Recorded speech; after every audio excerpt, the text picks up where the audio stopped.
இங்க வசனம் எழுதப்பட்டிருக்கிறது, சகலவித ஊரும் பிராணிகள் ஆகாயத்து பறவைகள் இருப்பதாக கண்டான் என்று எழுதியிருக்கிறது. 11வது வசனமும் 12வது வசனம் நீங்க கவனிச்சீங்கன்னா, அதிலே பூமியிலுள்ள சகல விதமான 4 கால் ஜீவன்களும் காட்டு மிருகங்களும் ஊரும் பிராணிகளும் ஆகாயத்து பறவைகளும் இருந்ததாகவும் கண்டான் என்று எழுதப்பட்டிருக்கு. இது என்ன அர்த்தம்? இது இப்ப நமக்கு இது ஒரு பெரிய விஷயமே கிடையாது. சகலவித மிருகம் சொன்னா அச்சு சாப்பிடணும், நம்ம கண்டிப்பா அச்சு சாப்பிட்டுருவோம். ஏன்னா நமக்கு அந்த வகை பிரிக்க வேண்டிய அவசியம் கிடையாது. ஆனால் இங்க ஒண்ணு கவனிக்கணும், இந்த தரிசனம் காணும் போது ஒரு வார்த்தை கூடவே இடம்பெறுது. என்னன்னா, பேதுருவே எழுந்திரு, அடித்து புசி என்று சத்தம் உண்டாயிற்று. அப்போ பேதுரு என்ன பதில் சொல்லுகிறார்? 14வது வசனத்துல, அதற்கு பேதுரு, அப்படியல்ல ஆண்டவரே, அப்படியல்ல ஆண்டவரே, தீட்டும் அசுத்தமாயிருக்கிற யாதொன்றையும் நான் ஒரு காலம் புசித்ததில்லை என்று சொல்லுகிறார். அப்படியானால் என்ன அர்த்தம்னா, அந்த துப்படியில இறங்கி வந்து அந்த துப்படியில தீட்டுள்ள மிருகமும் இருந்தது, தீட்டு இல்லாத மிருகம் இருந்தது. இப்ப நமக்கு ஒரு குழப்பம் ஏற்படும், அதுனா மிருகத்துல போய் தீட்டு, நம்ம தான் எல்லா கறியும் வாங்கி சாப்பிடுறோமே, நமக்கு அப்பா அம்மா சொல்லி தரவே இல்லையே. ஆனாலும் இந்த உலக காலகட்டத்துல பாத்தீங்கன்னு சொன்னா, தீட்டாக நிறைய மிருகங்களை மனிதர்களே பிரிச்சு வச்சிருக்கிறாங்க. இதெல்லாம் சாப்பிடக்கூடாது, அதை சாப்பிடுறவங்களே தீட்டாக கருதுகிறாங்க. இங்க கவனிக்கணும், பாடமே இங்கதான் ஸ்டார்ட் ஆகுது பேதுருவின் மூலமாக. பேதுருடைய மனசுல என்ன அடங்கி இருக்கிறதுன்னு சொன்னால், அவர் ரட்சிக்கப்பட்டவர், சத்தியத்தை போதிக்கிறவர், உலகத்துக்கு சுவிசேஷத்தை அறிவித்தவர். அப்பேற்பட்ட பேதுருக்குள்ள என்ன இருக்குது? உள்ள நியாயப்பிரமாணம் ஒளிஞ்சிட்டு இருக்குது. பழைய ஏற்பாடாகிய நியாயப்பிரமாணம், மோசையின் பிரமாணம் உள்ளே எழுதப்பட்டிருக்கிறது. அந்த பிரமாணத்தை விட்டு பேதுரு என்ன செய்யற? இன்னும் வெளியே வரல. எப்படின்னு சொன்னா, பேதுரு ஒரு யூதன், மாம்சத்தினால அவர் ஒரு யூதன். முதல் நூற்றாண்டு கால கிறிஸ்தவர்களை எப்படி அடையாளப்படுத்துறாங்கன்னா, யூத கிறிஸ்தவர்கள், யூத கிறிஸ்தவர்கள். அப்ப ஏன் இந்த வழக்க சொல்லு வருது? முதல் நூற்றாண்டு காலத்துல சுவிசேஷம் பரம்பி பணம் தந்தாலும் இந்த இடம் வரைக்கும் பார்த்தீங்கன்னு சொன்னா சுவிசேஷம் புறஜாதி மக்களுக்கு போகவில்லை. நாம ஒண்ணு கவனிக்கிறோம், அடிக்கடி ஒரு வசனத்தை ஒண்ணு படிக்கிறோம். எங்கன்னா, அப்போஸ்தலர் நடவடிக்கைகள் 8ஆம் அதிகாரத்துல ஸ்தேவான் கொல்லப்பட்ட போது என்ன நடந்தது? 8ஆம் அதிகாரம் 4வது வசனத்தை நீங்க படிச்சு பாருங்க. 8ஆம் அதிகாரம் 4வது வசனம். சிதறி போனவர்கள் எங்கும் திரிந்து, கவனிங்க, சிதறி போனவர்கள் எங்கும் திரிந்து. அப்போ இதுல விதிவிலக்கு இருக்கா? யூதர்கள் வாழ்ந்த இடம், யூதர்கள் வாழாத இடம்னு. சிதறி போனவர்கள் எங்கும் திரிந்து சுவிசேஷ வசனத்தை பிரசங்கித்தார்கள். சுவிசேஷ வசனத்தை பிரசங்கித்தாங்கன்னு எழுதப்பட்டிருக்கு இல்லையா? ஆனா கொர்நேலியுடைய வீட்டார் ரட்சிக்கப்படுகிற வரைக்கும் ஒரு புறஜாதி கூட ரட்சிக்கப்படவில்லை. எங்கும் திரிந்து இந்த வேர்டு ஆதன் எழுதியிருக்கிறாரு.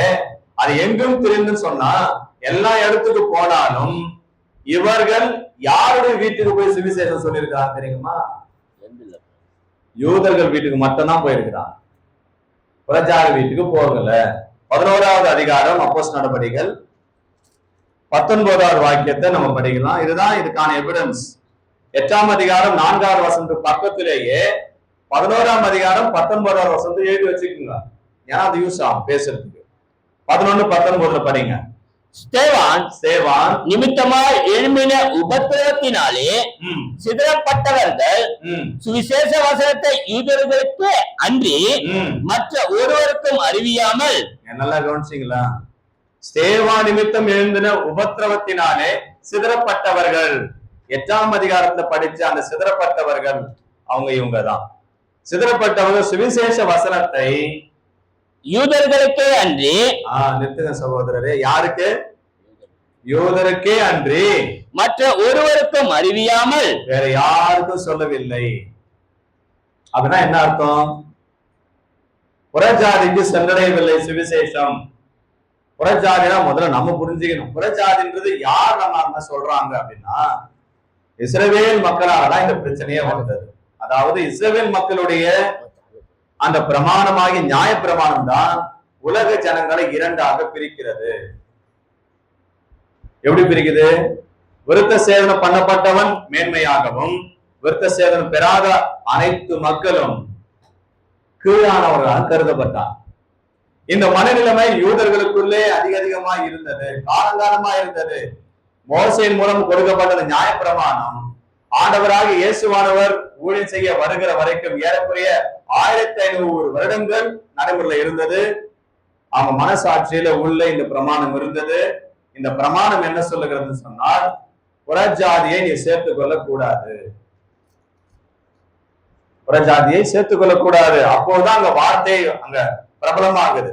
இஸ்ரவேல் தவிர்த்து மற்ற அனைவரும் புறஜாதி மக்கள்னு அழைக்கப்பட்டாங்க.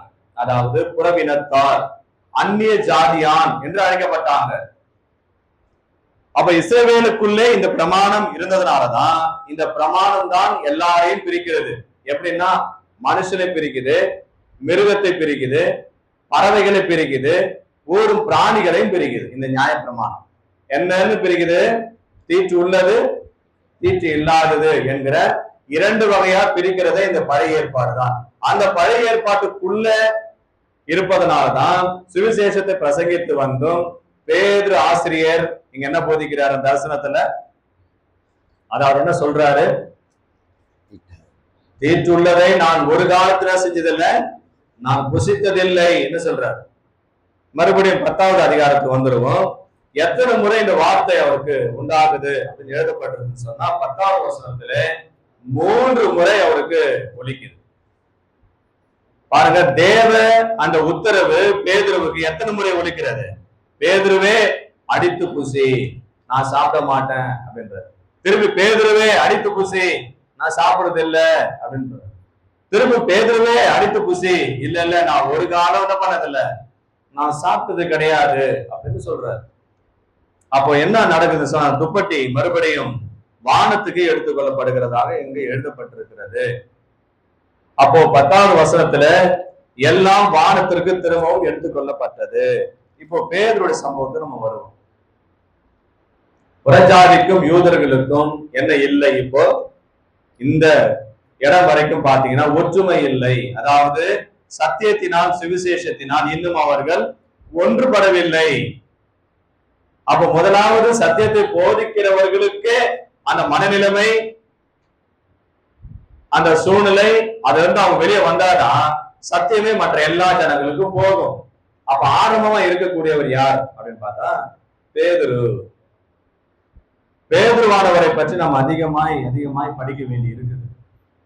பேதுருவானவர் ஒரு மிக சிறந்த நல்ல குணமுள்ள ஒரு நல்ல மனிதர்.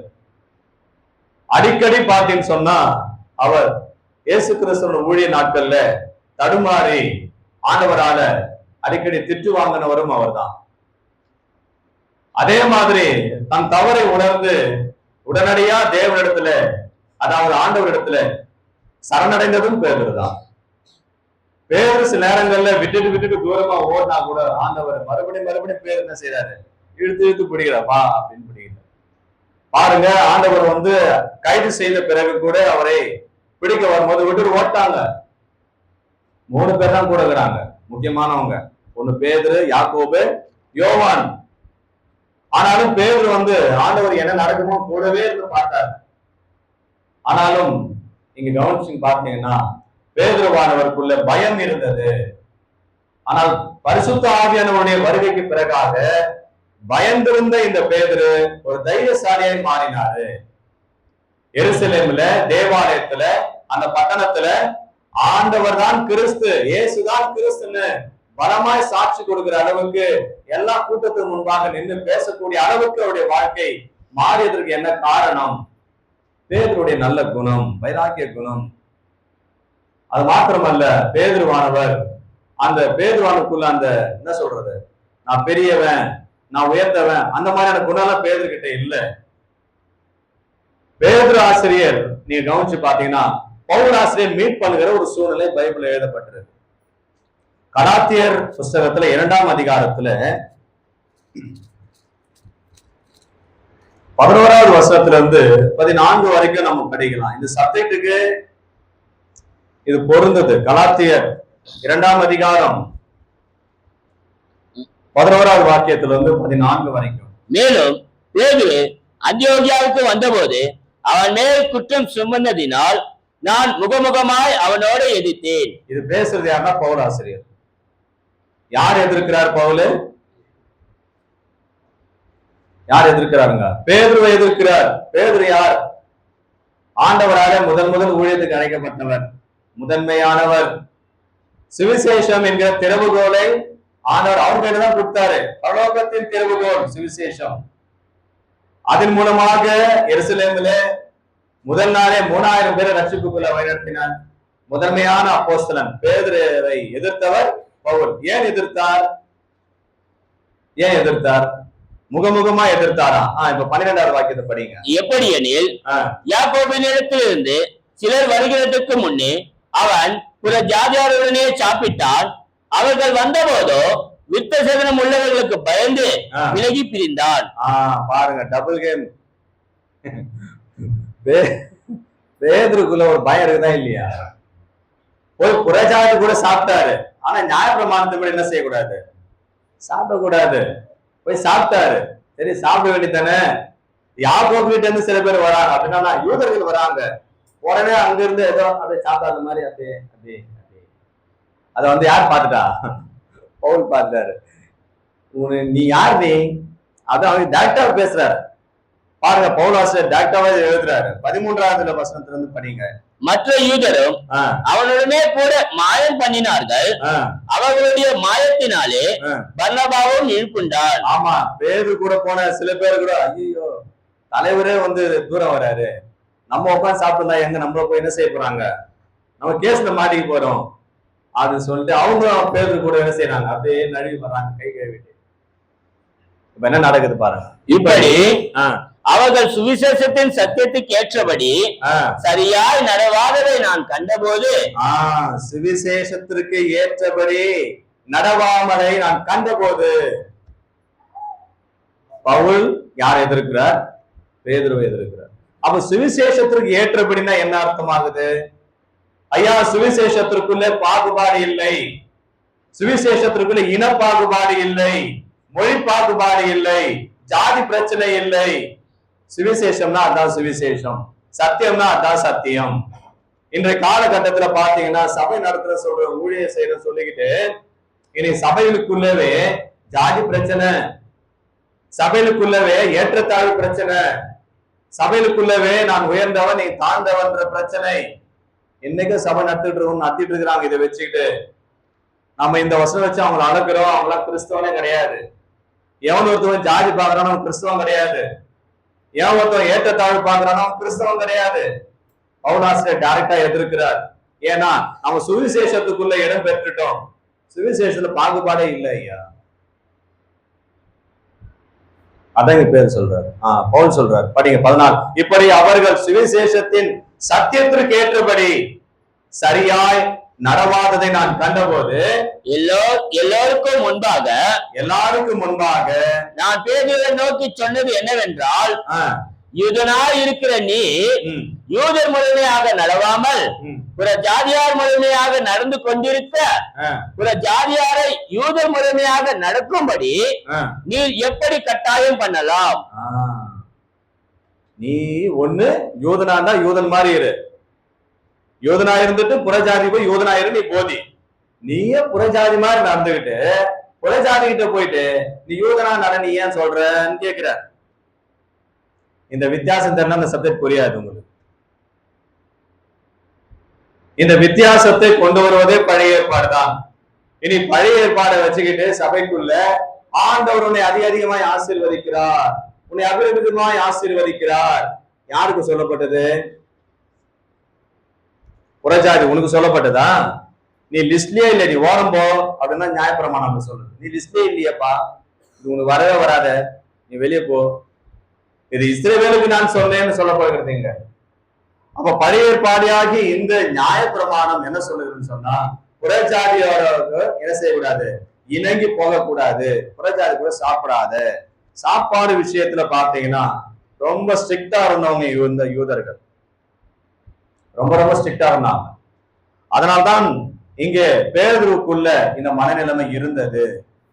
ஏன்னா புறஜாதி மக்கள் பாத்தீங்கன்னா எல்லா ஆகாரத்தையும் எடுத்துக்கிறாங்க, எல்லா மிருகத்தையும் எடுத்துக்கிறாங்க, அவங்களுக்குள்ள அந்த பிரச்சனை இல்லை. ஆனா யூதனுக்குள்ள அந்த பிரச்சனை இருக்குது. என்ன காரணம்னு சொன்னா, பழைய ஏற்பாட்டுல மோசையின் பிரமாணத்துல அவர் இந்த சாப்பிடுற விஷயத்தை குறித்து அவர் எழுதி கொடுத்திருக்கிறார்.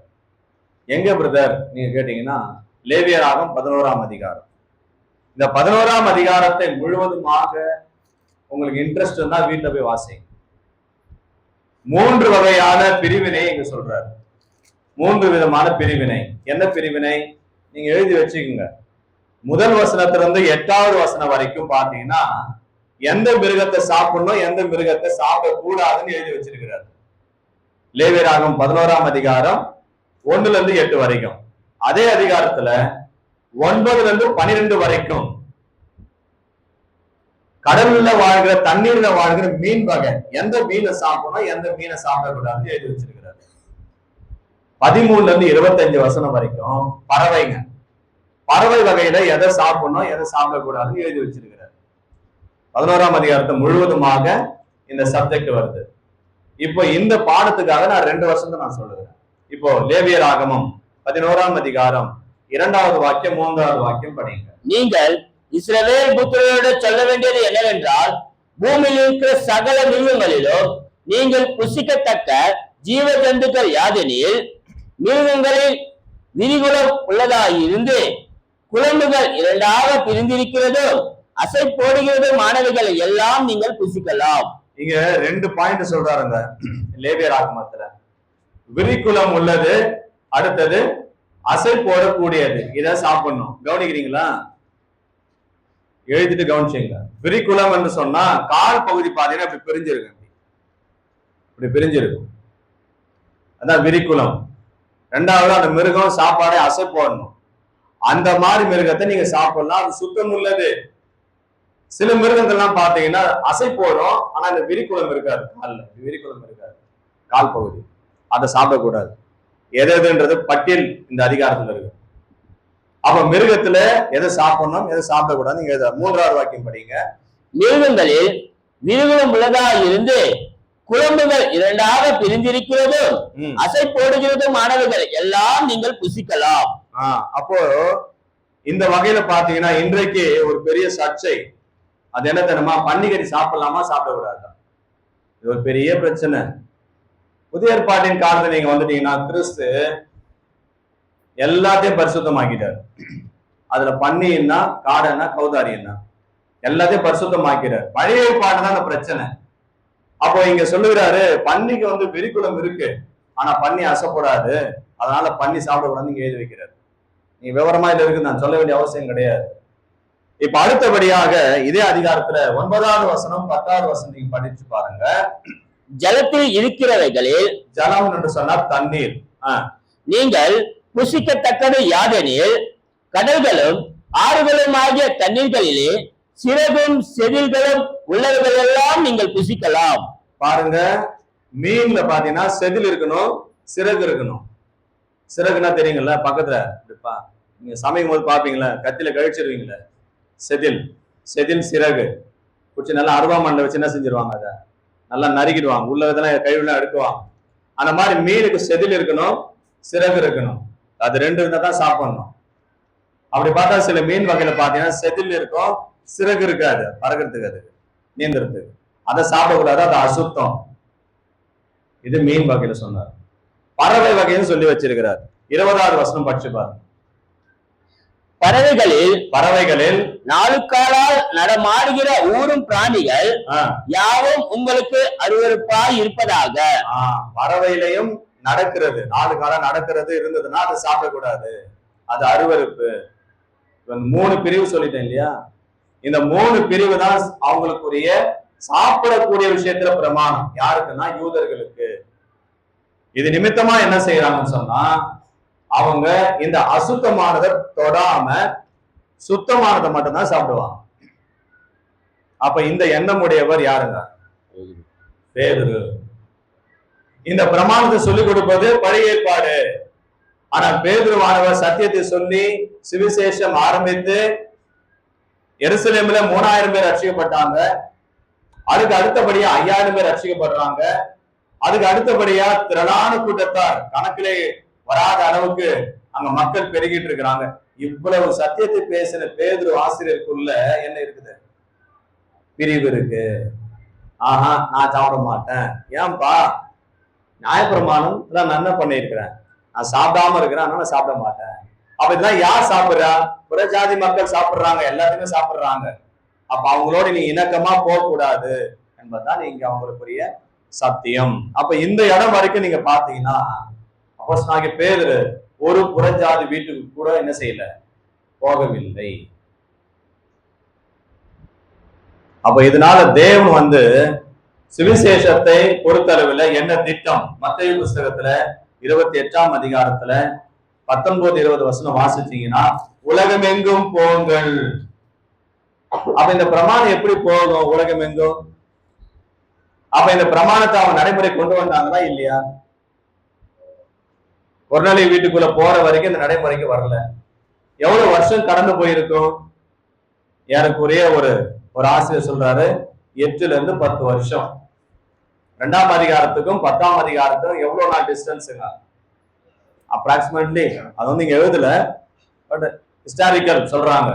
அப்ப இத்தனை வருடங்களாக கூட சத்தியத்தை பிரசங்கித்து விசுவாசிகள் சபைக்குள்ள வந்தாலும் கூட ஒரு புறஜாதி கூட இல்லை. அது என்ன காரணம்? என்ன காரணம்? பழைய ஏற்பாடு நியாயப்பிரமாணம் தான் காரணம். அப்ப அந்த நியாயப்பிரமாணத்தை தேவன் கிறிஸ்துவனுடைய மரணத்தோடு முடிச்சு வைக்கப்பட்டிருந்தாலும் இன்னும் சத்திய வசனம் புறஜாதிக்குள்ள சென்றடையவில்லை. அந்த புறஜாதிக்கு போகணும் என்பதற்காகத்தான் பேதுரு ஆசிரியருக்கு தரிசனத்துல தேவன் வெளிப்படுத்தினார். அப்ப இந்த மாற்றத்தை தேவனே கொண்டு வராரு. அந்த மாற்றத்தினுடைய ஆரம்பம் தான் பேதுருக்கு இந்த தரிசனம் காண்பிக்கப்பட்டது. அப்ப இந்த தரிசனம் எதுக்கு? சாப்பாடு பிரச்சனைக்காக காட்டப்பட்டது? அது கிடையாது. இது ஒரு ஞான அர்த்தத்தை பேதுருக்கு உணர்த்தியது. பேதுரு ஆசிரியருக்குள்ள இருந்த இந்த மனநிலைமை மாற்றணும் என்பதற்காகத்தான் இந்த தரிசனம் அவருக்கு காண்பிக்கப்பட்டது. இப்போ மறுபடியும் அப்போஸ்தலர் 10வது அதிகாரத்துக்கு நாம கடந்து வந்துருவோம். இந்த 10ஆம் அதிகாரத்துல கொர்நேலியு வீட்டில இருந்து சில நபர்களை கொர்நேலியு பேதுரு வீட்டுக்கு அனுப்பினார். பேதுரு கிட்ட போய் அந்த அனுப்பின மனிதர்கள் எல்லாம் நடந்த விஷயத்தையும் பேதுரு ஆசிரியர் கையில சொன்னாங்க. பேதுரு என்ன பண்ணாரு? அவங்கள வரவழைச்சு வீட்டுல அன்னைக்கு நைட் தங்க வச்சுட்டு மறுநாள் கிளம்பி போறாரு அவங்க கூட. அப்ப மறுநாள் கிளம்பி போறதுக்கு முன்னாடியே ஆவியானவர் பேதுருக்கு தரிசனத்துல சொல்லிட்டாரு. என்னன்னு 10ஆம் அதிகாரத்துல 19வது வாக்கியத்தை கவனிச்சு பார்த்துங்க. பேதுரு அந்த தரிசனத்தை குறித்து சிந்தனை பண்ணி கொண்டிருக்கையில் பேதுரு சிந்தனை பண்ணிட்டு இருக்கிறாரு. எதுக்கு இந்த தரிசனத்தை பார்த்தோம்? இந்த துப்பட்டிலேயே அசுத்தம் உள்ளதும் இருந்தது, அசுத்தம் இல்லாததும் ஏன் இருந்தது? நாம இது வரைக்கும் அதுல இருக்கிறத சாப்பிட்டதே கிடையாது. அது தீட்டுள்ளதாச்சு. ஆனா அது சத்தம் வந்தது, இது அடித்து புசின்னு வந்தது அப்படின்னு என்ன பண்ணிட்டு இருக்கிறாரு? யோசிச்சுட்டு இருக்கிறார். யோசித்து கொண்டிருக்கையில் ஆவியானவர் இதோ 3 மனுஷர் உன்னை தேடுகிறார்கள், நீ எழுந்து இறங்கி ஒன்றுக்கும் சந்தேகப்படாமல். நல்லா கவனிங்க, நீ ஒன்றுக்கும் சந்தேகப்படாதனா விசாரிக்க வேண்டியதில்லை. நீ யாரு, நீ என்ன ஜாதி, நீ எந்த குலம், நீ என்ன கோத்திரம், அதான் என்ன பண்ண வேண்டியதில்லை, நீ விசாரிக்காதன்னு சொல்லுகிறார். இன்றைக்கு அநேக கிறிஸ்தவருக்குள்ளே சத்தியத்தை புரிந்து கொள்ளாதனால அவங்க மனசுல இன்றைக்கும் சந்தேகம் இருக்குது. என்ன தெரியுங்களா? நமக்குள்ளேயே சந்தேகம் இருக்குது. இன்றைக்கும் பல இடங்கள்ல நம்முடைய சாதி குறித்து கேள்வி கேட்டா நமக்கு உடனே உள்ள ஏதோ ஒரு உணர்வு ஏற்படுது. என்னன்னு? நம்மளாம் தாழ்த்தப்பட்டவங்க, நம்மளாம் சிறுபான்மையினர். ஏன்னா அப்படிதான் சொல்லிட்டு இருக்கிறாங்க. இன்றைக்கு கிறிஸ்தவத்தை பார்த்துக்கிட்டு கிறிஸ்துவ ஏற்றுக்கொண்ட அனைவருமே சிறுபான்மையினர் இந்த தமிழக அரசாங்கம் நம்மள சொல்லுது. ஏன்? இந்திய அரசாங்கம் இந்து மதத்தை போதிக்குது. அப்ப இந்து மதத்தினுடைய கோட்பாடுகளுக்கு விலகி வேற எந்த மதத்தை யார் ஏற்றுக்கொண்டாலும், அது இஸ்லாமா இருக்கலாம், அது புத்திஸ்டா இருக்கலாம், அது கிறிஸ்தவமா இருக்கலாம், எதுவா இருந்தாலும் அவங்க எல்லாருமே சிறுபான்மையினர் என்று அடையாளப்படுத்தப்படுறோம். நம்ம அந்த தாழ்வு மனப்பான்மை நமக்குள்ளேயும் இருக்கு, இன்னைக்கும் இருக்குது. ஏன்னா ஏற்றத்தாழ்வு மனசு நமக்குள்ளேயும் இருக்கு. பேதுருவை போல ஏற்றத்தாழ்வை நம்ம மனசுல இருந்து நீக்கணும். பேதருடைய மனதிலிருந்து தேவன் ஏன் இந்த எண்ணத்தை நீக்கினார் என்று சொன்னா, அப்பொழுதுதான் அவருக்குள்ள இருக்கிற சத்தியம் மற்ற மனிதனுக்கு போய் சென்றடையும். எனக்கு சில பேர் பாத்தீங்கன்னா ஊழியர் செய்யற சொல்லியிருக்கிறதும் கூட விசுவாசிகளை சந்தித்து அவங்க வீட்டுக்குள்ள போய் அவங்க கொடுக்குற பலகாரங்களை கூட வாங்கி சாப்பிட மாட்டாங்க, அவங்க கொடுக்குற தண்ணீர் கூட வாங்கி குடிக்க மாட்டாங்க. அது என்ன காரணம் தெரியுமா?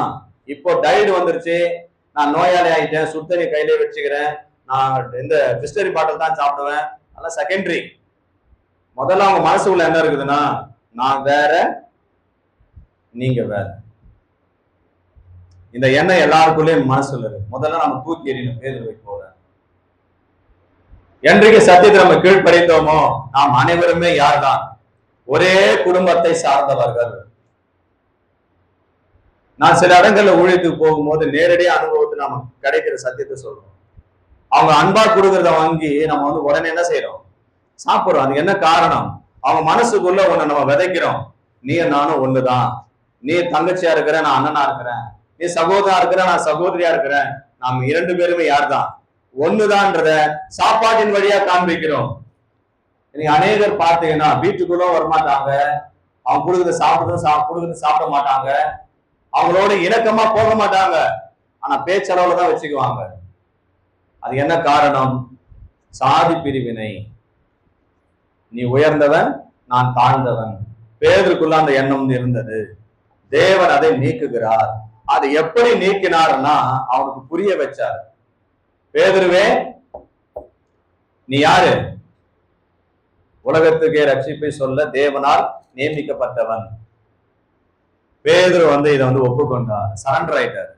இதே அதிகாரம் பாத்தீங்கன்னா 28வது வசனத்தை நம்ம கடந்து வந்துருவோம். அவர்களை நோக்கி அந்நிய ஜாதியானோட கலந்து அவனிடத்தில் போக்கு வர வாய்ப்பா இருந்து. ஐயா நல்லா படிங்க ஐயா. அவர்களை நோக்கி அந்நிய ஜாதியானோடு கலந்து அவனிடத்தில் போக்குவர வாய் இருப்பது.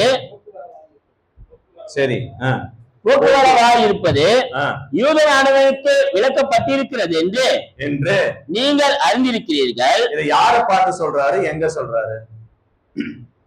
கொர்நேலியு பேதுரு வீட்டுக்கு ஆள் அனுப்பினார் இல்லையா? பேதுரு மறுநாள் அங்கிருந்து கிளம்பி யார் வீட்டுக்கு வந்துறாரு? கொர்நேலியு வீட்டுக்கு வராரு.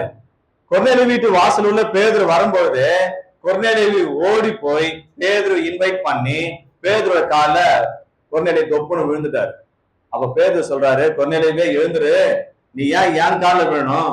நானும் உன்ன மாதிரி யாருதான், உன்னை போல நானும் ஒரு மனுஷன்தான், நீ ஏன் என் காலில் விழணும்?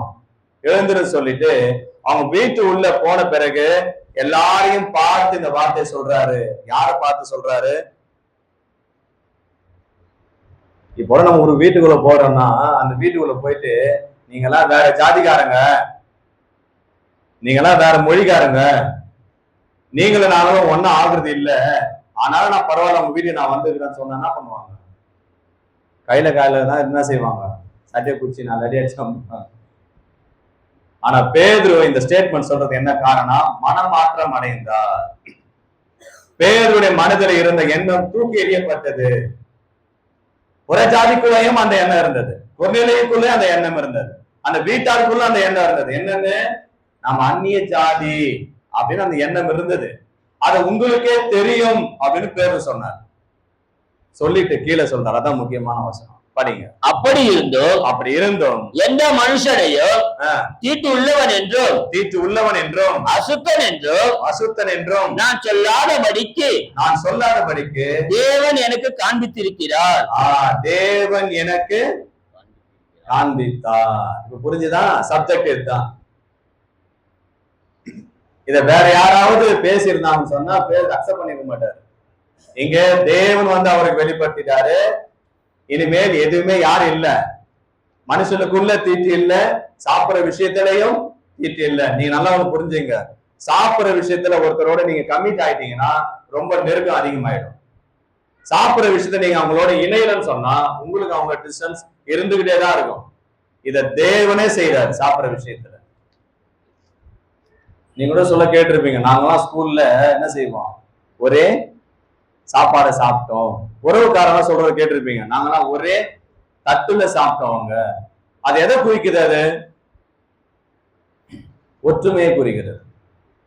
அப்ப இந்த இடத்துல பேதுரு மனமாற்றம் அடைந்து ஒரு அந்நிய ஜாதியாரோட வீட்டுக்கு வந்து இந்த சத்தியத்தை அறிவிக்க உள்ளே வந்துட்டார். அப்ப இந்த சூழ்நிலையை உருவாக்கியது தேவன் தான்.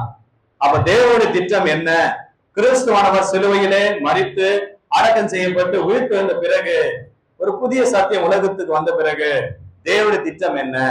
ரோமர் புஸ்தகம் 14ஆம் அதிகாரம் 14வது வாக்கியத்தை வாசிங்க. ரோமர் 14:14. ஒரு பொருளும் தன்னிலே தீட்டுள்ள தள்ளவென்று கர்த்தராகிய இயேசுவுக்குள் அறிந்து நிச்சயித்திருக்கிறேன். ஒரு பொருளை தீட்டுள்ளது என்று எண்ணிக்கொள்ளுகிறவன் எவனோ அவனுக்கு அது தீட்டுள்ளதா இருக்கும். அப்போ இங்க எந்த ஒரு பொருளுமே இனிமேல் என்ன இல்லை, தீட்டு உள்ளது இல்லை. நீங்க கூட கடையில விற்கிறது நல்ல பொருளாக இருக்குமானா அதை தைரியமான பண்ணலாம், வாங்கி சாப்பிடலாம். இது நல்ல பொருளா, தீட்டு உள்ளதா, தீட்டு இல்லாததா, அந்த பாகுபாடு பார்க்க வேண்டியது கிடையாது. இன்றைக்கு பார்த்தீங்கன்னு சொன்னா சில கறி வகைகளை இந்த கறி சாப்பிட்டா தீட்டு, அந்த மாதிரி நினைப்பே நம்ம மனசுக்குள்ள வரக்கூடாது. அந்த மாதிரி எண்ணமே நமக்குள்ள வரக்கூடாது. சாப்பிடுற விஷயத்தை பத்தி இந்த அதிகாரத்துல எழுதியிருக்கிறார். ரோமர் 14ஆம் அதிகாரத்துல யார் வேண்டுமானாலும் எதை வேண்டுமானாலும் வாங்கி புசிக்கலாம், அது அவங்களுக்கு அதிகாரம் இருக்கு. ஆனா சாப்பிடுறவனை அசுத்தம்னு நினைக்க கூடாது. நல்ல கான்செப்ட் புரிஞ்சுங்க. இங்க என்ன நினைக்கிறாங்கன்னு சொன்னா, எல்லா கறி வகைகளையும் எல்லா வகைகளையும் சாப்பிடுறவங்க தீட்டு உள்ளவங்கன்னு சாப்பிடாதவங்க நினைக்கிறாங்க. அந்த எண்ணம் நமக்குள்ள வரக்கூடாது. இனிமேல் நமக்குள்ள ஜாதி பிரிவினை வரக்கூடாது. இனிமேல் சத்தியத்தை நம்ம ஏற்றுக்கொள்ளும் பொழுதே நாம் எதிலிருந்து வெளியே வருகிறோம், இந்த பிரிவினையிலிருந்து வெளியே வருகிறோம். ஒரு இடத்துல சொல்ல கேட்கிறோம், நாங்க முதலியார் கிறிஸ்தவர்கள் அப்படின்னு. நாங்க அவங்க பேருக்கு கிறிஸ்தவனுக்கு முன்னாடி தான் செஞ்சுக்கிறாங்க, அங்க அடையாளப்படுத்திங்க. நாங்க எஸ்சி கிறிஸ்தவங்க. கிறிஸ்தவத்துக்குள்ள ஏது ஐயா பிரிவு? கிறிஸ்துக்குள்ள ஏது ஜாதி? மொழி பிரிவினையும் கிடையாது, ஜாதி பிரிவினையும் கிடையாது, எந்த பிரிவினையும் கிடையாது. அதுதான் சுவிசேஷம். அதைத்தான் நீங்க பேதுரு ஆசிரியர் மூலமாக நாம் படிக்கிறோம். பேதுரு இதை உணர்ந்து புறஜாதி ஆகிய கொர்நேலிய வீட்டுக்கு வந்து சத்தியத்தை சொல்லி கொர்நேலியை ரட்சிப்புக்குள்ள கொண்டு வந்துட்டார். அதுதான் இந்த அதிகாரத்துல இருக்குது. அப்ப இனிமேல் நம்ம என்ன பண்ணலாம் சாப்பிடுற விஷயத்துல? 1 தீமோத்தேயு புஸ்தகத்துல 4ஆம் அதிகாரம் 4வது வாக்கியத்தை படிக்கிற போது தேவன் என்ன செய்தார்? பொருட்களை தேவன் படைத்ததெல்லாம் நல்லதா இருக்கிறது அப்படின்னு நினைச்சுக்கணும். இனிமேல் நல்லதா இருக்கிறது சோத்திரத்தோடு ஏற்றுக்கொள்ளப்படுமாகில் ஒன்றும் தள்ளப்படத்தக்கதல்ல. அப்ப இனிமேல் நாம சாப்பிடும் போது அதை ஸ்தோத்திரம் செய்துட்டு சாப்பிடலாம். ஒருத்தர் கொடுத்தா அதை விசாரிக்க வேண்டிய அவசியம் கிடையாது. இது என்ன கறி கொடுத்துக்கிறீங்க, எந்த கடையில வாங்குனீங்க, யார் செஞ்சா, இதெல்லாம் அவசியமே கிடையாது. உனக்கு விருப்பம் தான் சாப்பிடு, இல்லைன்னா உடம்பு ஒத்துக்காதுன்னு விட்டுடு. அப்ப நமக்குள்ள என்ன இல்லை என்று சொன்னால் பாகுபாடே இல்லை. ஆகவே இங்கே பேதுரு ஆசிரியர் மூலமாக கொர்நேலிய வீட்டு மூலமாக நாம் கற்றுக்கொள்ளுகிற பாடம் என்னவென்று சொன்னால், புறஜாதிக்கு ரட்சிப்பு வந்த முதல் நபர் இந்த கொர்நேலியு. அந்த கொர்நேலிய வீட்டின் மூலமா சுவிசேஷம் உள்ள சென்றது, புறஜாதிக்கு ரட்சிப்பு கிடைத்தது என்கிற செய்தி எருசலேமிலே மற்ற தேசத்திலே சுவிசேஷம் பரவியது. இதனால வந்த நன்மைகளும் இருக்குது, தீமைகளும் இருக்குது. பின்னாடி ஒரு மிகப்பெரிய பிரச்சனையை பேதுரு சந்திச்சார். அது அடுத்தடுத்த அதிகாரங்கள்ல வரக்கூடியதாக இருக்கிறது. ஆகவே இங்கே நாம் கவனிக்கிற பாடம் என்னவென்று சொன்னால், பேதுரு தான் உலக ஜனங்கள் அனைவருக்கும் சுவிசேஷம் என்கிற திறவுகோலை பயன்படுத்தி பரலோகத்துக்கு செல்வதற்கான வாசலை உருவாக்கியவர். அந்த அதிகாரத்தை கிறிஸ்துவானவர் பேதுருவின் கையில கொடுத்தார். மத்தேயுவின் புஸ்தகம் 16வது அதிகாரம் 19வது வாக்கியத்துல தான் சொல்லுகிறார், பரலோகத்தின் திறவுகோலை நான் உனக்கு தருவேன் என்று சொன்னார். அதன்படி அப்போஸ்தலர் 2ஆம் அதிகாரத்திலே சுவிசேஷத்தின் மூலமாக யூத ஜனங்களை ரட்சிப்புக்குள்ள கொண்டு வந்தவர் பேதுரு. 10ஆம் அதிகாரத்திலே புறஜாதியை கிறிஸ்துக்குள்ளே ரட்சிப்புக்குள்ளே கொண்டு வந்தவர் பேதுரு. ஆகவே இந்த அதிகாரத்தின்படி நாம் கற்றுக்கொள்ளுகிற பாடத்தை நீங்கள் மனதிலே கொள்ளுங்கள். பேதுருவை போல நாமும் மனமாற்றம் அடைய வேண்டும். அப்போஸ்தலர் நடபடிகள் 10ஆம் அதிகாரம் 25, 26வது வசனத்திலேயும் 28வது வசனத்திலேயும் அந்நிய ஜாதியோடு கலக்கக்கூடாது என்பது சொல்லக்கூடிய பிரமாணம் பழைய பிரமாணம், பழைய ஏற்பாடு. ஆனால் தேவன் இப்பொழுது என்ன செய்துட்டார் என்று சொன்னா புதிய பிரமாணத்துக்குள்ள நம்ம வாழ்கிறோம். அப்ப நம்ம இன்னொன்னு டிசைட் பண்ணிக்கணும், பழைய ஏற்பாடு என்பது நமக்கு ஒரு எடுத்துக்காட்டாகத்தான் இருக்கிறதே ஒழிய நடந்து முடிந்த சம்பவங்களை படிக்கிற ஒரு புஸ்தகமாக, சாட்சி புஸ்தகமா இருக்கிறதே தவிர அது நடைமுறை சட்ட புஸ்தகம் அல்ல. புதிய ஏற்பாடாகிய புதிய பிரமாணம் தான் நமக்கு நடைமுறையில் இருப்பது. அந்த பிரமாணத்தின்படி நாம் அனைவருமே சகோதரனாக சகோதரிகளாக ஒன்றுபட்டு வாழ வேண்டும். பிரிவினைவாதிகள் கிறிஸ்தவர்கள் அல்ல. கிறிஸ்தவர்கள் உலகத்திலே சமத்துவத்தை கொண்டு வந்தவர்கள், சகோதரத்துவத்தை கொண்டு வந்தவர்கள், பொது உரிமையை கொண்டு வந்தவர்கள். அப்படிப்பட்ட கிறிஸ்தவத்துக்குள்ள ஏற்றத்தாழ்வுகள் நமக்குள்ள இல்லை என்பதை புரிந்து கொள்ளுகிற இந்த அதிகாரம் நமக்கு உதவி செய்கிறது. இன்னொரு சத்தியமும் இதுல அடங்கியிருக்கிறது, மிகப்பெரிய சத்தியம். அது தேவனுக்கு சித்தமானால் நாம் அடுத்த முறை கண்டிப்பாக வந்து இங்க நம்ம அதை பற்றி நாம் பேசுவோம்.